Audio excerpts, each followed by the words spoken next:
Welcome to Learn as You Grow, the podcast where we grow every day in every way, sharing gardening tips, ideas, and inspiration to help you cultivate your best garden and self. Let's talk about compost. Why would you want to compost? Let's talk about the benefits. Improves soil health. Okay, compost enriches the soil with essential nutrients, improving its structure, increasing water retention, and it boosts microbial activity, which plants need to thrive. That microbial activity talks through rhizophagy into the root system, tells the plant what it needs. They have a communication of, well, I need a little bit of this, I have too much of that, creating a high immune system for that plant, making it more beneficial for your nutrition when you eat it, when your animals eat it. It reduces waste. Food scraps and yard waste make up a significant portion of household trash. Composting diverts this organic matter from landfills, reducing methane emissions and minimizing waste. And it saves money. Instead of buying expensive fertilizers, compost provides a natural and free way to nourish your plants. Plus, healthier soil means stronger plants with fewer pest and disease problems. When you have a high immunity in a plant, when it is strong as it can be, pests don't want to eat it. Pests want to eat sick, weak plants. If a plant who has a healthy immune system has a little bit of damage or a disease tries to come, it can make up for it, you know. It can put on new growth, it can handle it. There's no need for intervention when you've fed the soil food web, compost, making healthy plants. It supports sustainable gardening. By composting, you're creating a closed loop system that returns nutrients to the soil, mimicking nature's own recycling process. This sustainable practice reduces reliance on synthetic inputs, helps retain moisture, and prevent erosion. Compost rich soil holds water better, reducing the need for frequent watering. It also prevents soil erosion by improving its structure and stability. It also encourages beneficial organisms, those earthworms, the fungi, the beneficial bacteria. They thrive in the compost. We should talk about what organisms are in compost. If I remember, we can do that. Further break down organic matter and improve soil health. These tiny helpers make nutrients more available to plants. That is right. So, what's our recipe for this? We have our greens. Nitrogen, wet, fresh, fast breaking down. Nitrogen fuels the microbial activity, helping bacteria and fungi break down organic matter quickly. But too much nitrogen, though, can cause the smelly, soggy compost pile. We are going to be talking about common problems and issues and how to remedy them as we go on through this conversation here. So, examples of greens. Let's go through that. Green materials, vegetable trimmings, algae, green leaves, grass clippings, kelp or seaweed, green shrub prunings, tea bags, alfalfa meal or hay, alfalfa pellets, coffee grounds, a recyclable filter, animal manure from herbivores only, house plants, weeds without the seed heads, old flower bouquets, human and animal hair, and aquarium water from a freshwater tank only. We can talk about our browns layer, the carbon, the dry, woody, slow breaking down part of our recipe for compost. Carbon provides energy for microbes and helps create air pockets, preventing your compost from becoming compacted. Too much carbon can slow decomposition. It's all about building the layers. So let's talk about our browns list. On the browns materials, list aged hay, oat hay, cardboard, dry shredded leaves, sawdust. That would be spread out, not in big clumps. Chipped wood would take longer to break down. The smaller the material, the faster it'll break down. Cardboard, egg cartons, shredded paper, paper towels, straw, toilet paper rolls, wood ash, dried grass. So there's other key composting factors, though, besides the green and brown. You put a little green in, you put a little brown on, but we need moisture. Keep it damp like a wrung out sponge. They say if you scoop up some in your hand and you squeeze it and you get a dribble of water, that's the correct amount. Now I just let mine sit, and if it rains, it rains, and if it doesn't rain for a couple weeks in the middle of summer, I do water it. We also have a key factor of aeration. Now this is dealer's choice, I feel like. Turning the pile weekly to introduce oxygen and speed up decomposition. As we talk about the methods, you can see where that plays a part and where you kind of just can set it and forget it. And then, of course, the particle size we kind of mentioned, chopping up large items to break down faster. Let's go into common composting mistakes and how to fix them, right? Bad smells, rotten ammonia-like odors, causes, too much nitrogen, the greens, not enough browns of carbon, lack of oxygen, the pile is too compacted or too wet. How do you fix that? It's very simple. You add more browns, like your dry leaves, your shredded cardboard, your straw.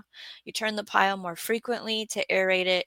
If the pile is too wet, mix in dry materials, cover it with a layer of brown. That is a common theme throughout this conversation of putting a cap on it. And when I say that, I mean the layer of brown. When you add something to the pile, put a layer of brown on it. 2, compost is breaking down too slowly and you want to use it. The causes of that, not enough brown. No, not enough nitrogen, too many browns. I read that backwards. My apologies. Not enough nitrogen, too many browns. Large pieces of organic matter take a lot longer to decompose. And then lack of moisture or air. Those are their key factors. How do you fix it? You add more greens, the kitchen scraps, the grass clippings to speed up microbial activity, the alfalfa pellets, right?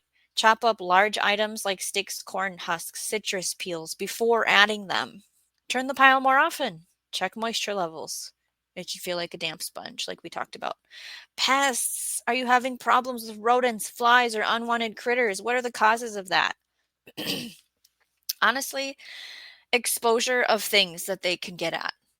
If you're putting meat, dairy, and oily foods in the pile, which is controversial, if you put meat in, you need to cover it with lime. If you put dairy in, you need to bury it deep. Will it decompose eventually? Of course.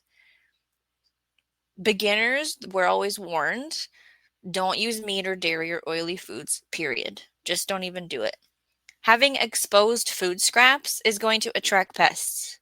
They can get at it. This is where we have to put that cap on it, that brown layer. And the pile isn't hot enough to deter unwanted visitors. How do we fix it? Avoiding the meat, dairy, greasy food, burying the fresh food scraps under the layer of brown, use a compost bin with a secure lid or fine wire mesh at the bottom to block the rodents. This can be kind of decided when you're talking about the method, which we'll get into next after we get through these common problems. Pile is too wet and soggy. What is the cause? Too many greens, not enough browns, excessive rainwater soaking the pile, and poor drainage in the compost bin. We don't want it to be flooded, right? How do we fix it? Add more browns. That would be your shredded paper, dry leaves, or sawdust. Turn the pile frequently to mix it. Introduce airflow. Let me know in the comments below, do you turn your pile? I'm laughing because it's a conversation that comes up when you talk about compost, is all I'm laughing about. Covering it with a tarp if excessive rain is a problem. Pile is too dry and not decomposing. What are the causes? Not enough greens or moisture. It's all about that recipe. Too much sun exposure, drying out the pile. I was talking in our live stream about this over at Shawnee Grows. We did a live stream talking about compost where we showed lots of different images. There's articles, there's links to videos on other experts in composting. It's very good. Go check it out. But we asked the chat, what do you do about sun? Do you build your compost pile in a sun exposure or mostly shade? And we kind of got mixed answers. So I'd love to hear from you. Where would you put your pile, your compost situation? And how do we fix this problem of the pile being too dry and not decomposing? Sprinkling water evenly until the pile feels like a damp sponge, mixing in more greens like your food scraps and grass clippings that are fresh. Keep the pile covered with a tarp or add shade if it's drying out too fast.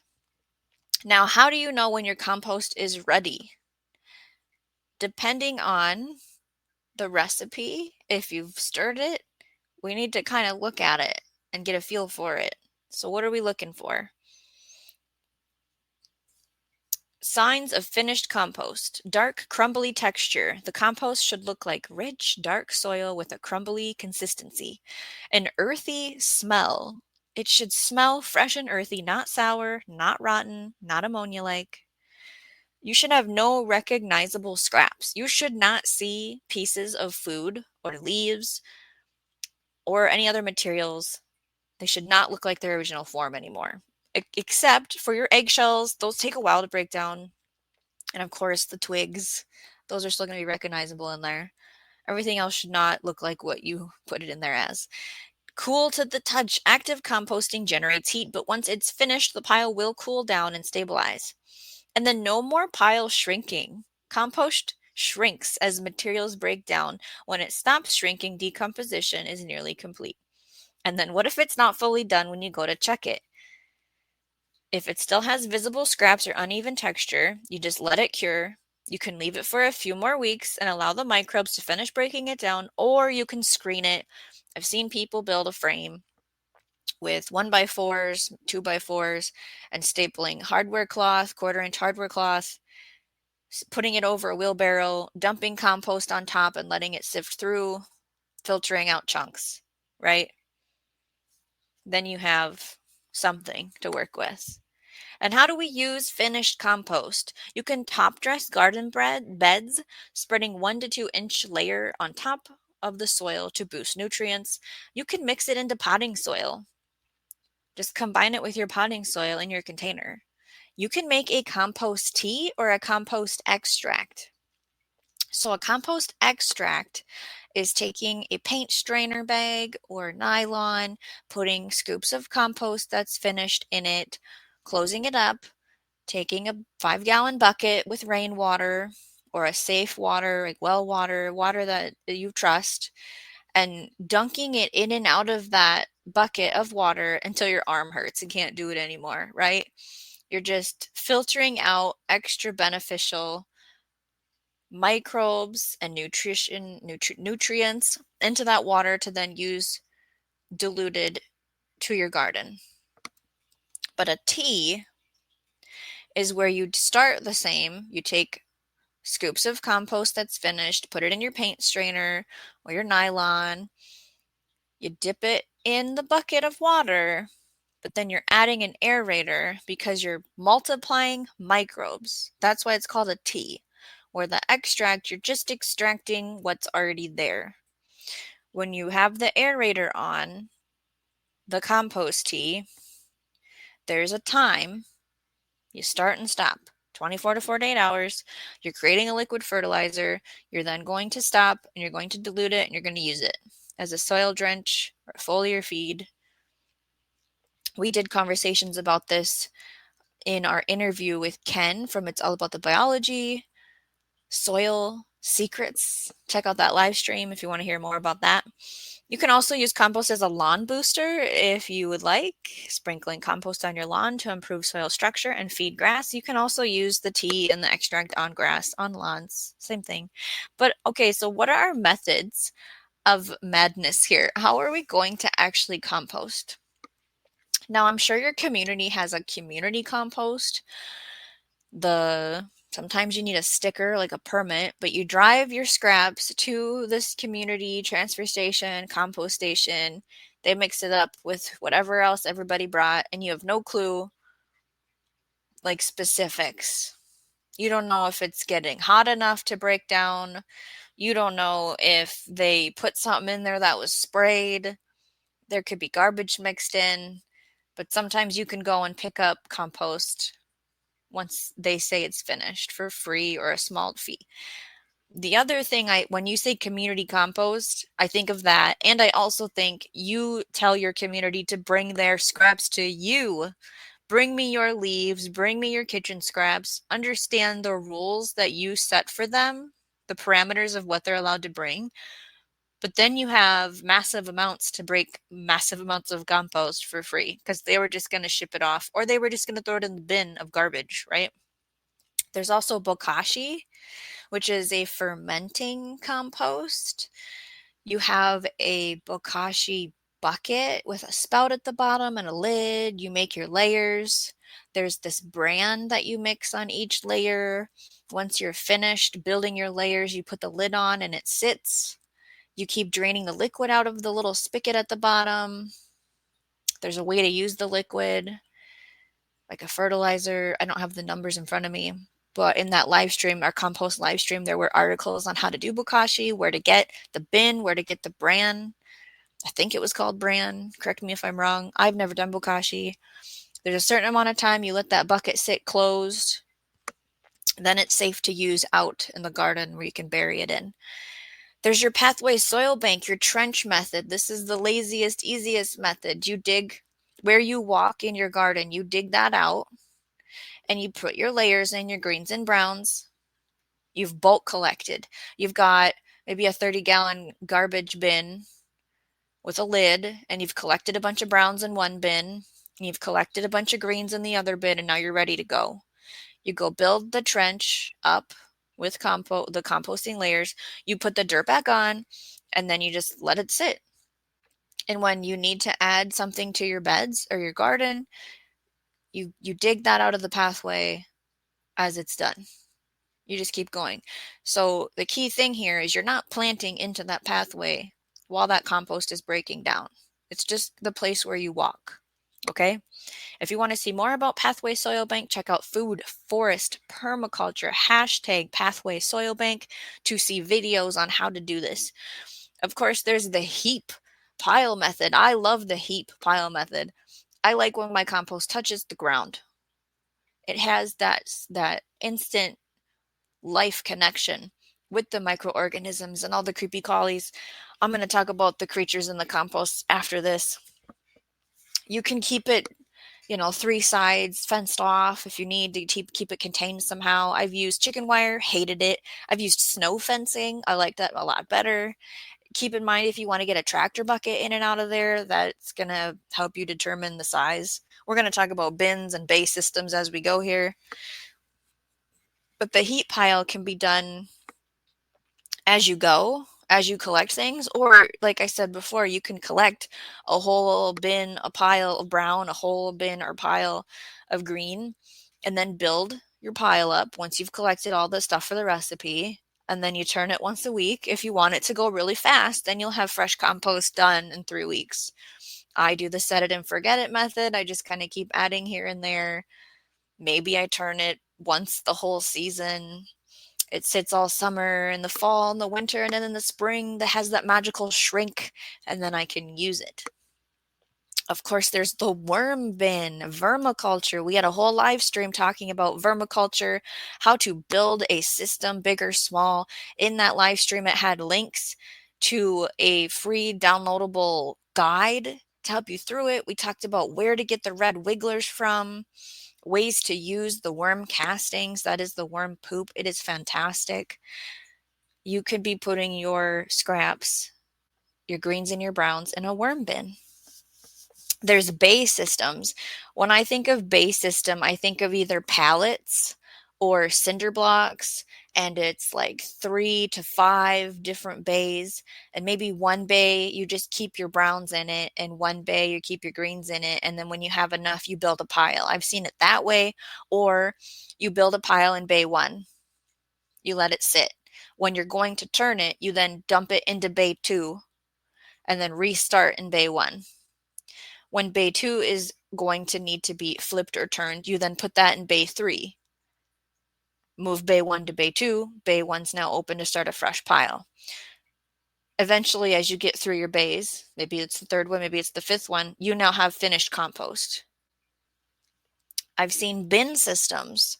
We talked about a video that linked all these different types of bins and where to buy them in our live stream about compost. There's bins that are square, there's ones that are round. I think most of them were plastic. They all had the lid thing. Some of them had the little twisty spirally stick to stir it up. I see these useful in places where you're having a problem with rodents getting in, right? Then there's the chicken method, the chicken corner, the chicken wire bin. You create a compost pile in your chicken run. Maybe you contain it with the cattle panel wire circle. You let them stir it up and eat bugs and do their thing with it, and then you'll have finished compost in no time. You can have just a wire bin set up outside of that, pile everything in it. I've seen keyhole gardens where the center of the garden, it's like a raised bed, so made of stone or wood or metal, but in the center, you can walk up to it and dump into this cavity in the middle scraps to break down, and worms will go and eat it and feed the garden bed itself. It's like composting in place. I've seen those popular. And then there's your tumbler, which is an above ground device that's usually like a barrel that you can tumble. You spin it, you take a handle, you turn it. I'm not a big fan of those, but I understand they serve a purpose for people. They make small batches. Usually you need to add a starter to that. So previously finished compost is going to have those microorganisms in it. That should be, you should leave some to start your next batch since you're not touching the ground with the tumbler. And then there's the bucket on the patio. You take a 5-gallon bucket, you drill holes in the sides and the bottom. You put your browns and grains in it, you put the lid on it, you let it sit on your balcony, check it in 3 weeks. You might have finished compost. The key to that one would be chopping everything up. You definitely need to have fine particle matter for that to go fast, right? So there's this whole list of creatures, our composting organisms. We have the ground beetle, centipede, ants, flatworms, rove beetle, mites, springtails, protozoa, earthworms, snails, slugs, millipedes, the sow bug. This was a whole conversation we had. What do you call a sow bug in your part of the world? There's pill bugs, roly-polies. New Zealand called it, I don't remember now, but we talked about it in that live stream. Roundworms, their bacteria, the molds, the fungi, all need to feed on this organic matter to break it down. And it's a wonderful system.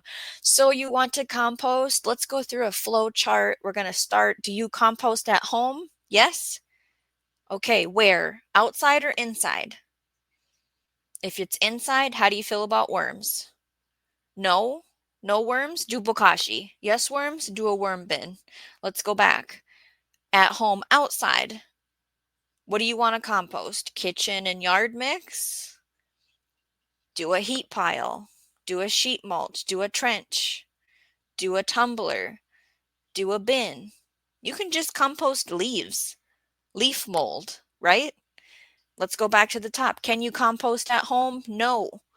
That's where we talk about the community compost, right?